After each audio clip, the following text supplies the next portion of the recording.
every project that we work on, we're demolishing an old structure that has meaning to a lot of people locally. So we usually hear a lot of those stories, and we're willing to listen to them because it means a lot to the people that, who've lived here and have kind of grown up with these structures. So we know that it's important to those people, and it's important for us to listen and kind of learn a little bit about the structure and its history before we take it down.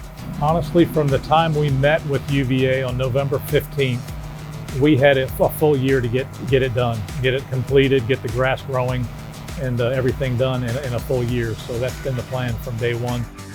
It was maybe a daunting task, but every job that we get feels daunting at first. This is a design build project, so we had to implement some designers, get them on staff. Part of the demolition that we needed to do requires us to abate some of the asbestos that was laden pretty heavily on some of the interior of the building. We had some utility relocation to perform on the hot and chilled water lines, some termination work, and we've got controlled demolition to implode the building. As you see there, we've got some excavators working right now, and they just don't have the capability to reach to the heights that we needed to bring the building down. That date's set for May 25th, so we're working pretty heartily to get the structure prepared for implosion. And that's kind of the big day. That's the milestone. The largest structure on the site here is down, pretty much. I mean, we've got more work to do after that, but that's kind of the milestone to us and has been from the beginning, really. We're a demolition company, and we level old structures so that there can be a rebirth from that to new structures and new communities and just new efforts.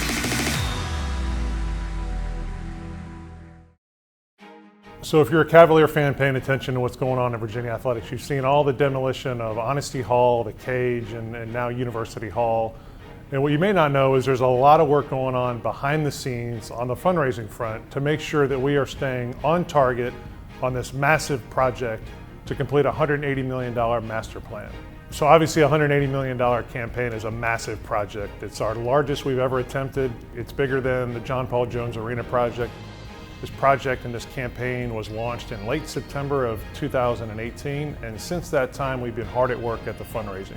And so far we have $20 million in total commitments, 4 commitments of $1 million or more, and about $5 million in cash received. It was kicked off with the Match the Mendenhall's effort, which was trying to match Bronco and Holly Mendenhall's $500,000 commitment, and we did that with almost 500 donors and did raise a little over $650,000 to match that effort. With a campaign of $180 million, we've tried to break it down into more manageable components and really breaking it down into 2 phases, which require certain fundraising milestones along the way.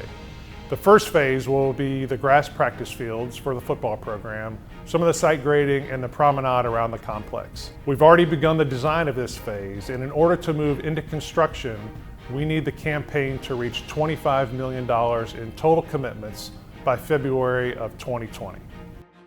Phase 2 of this project is to design the buildings on the site, which are the Football Operations Center and the Olympic Sports Center. In order to have all the design and construction documents ready to move into construction, our campaign needs to be at $37 million in total commitments by September of 2020. After we complete the design of Phase 2, we want to be in position to begin construction on the entire project by April of 2021. This will require us to complete all of the fundraising, and we need all Cavaliers' help around the country. As of today, we have $96 million in outstanding proposals, and we hope to get those gifts closed as soon as possible, moving our fundraising totals closer to the $180 million mark. Here we go.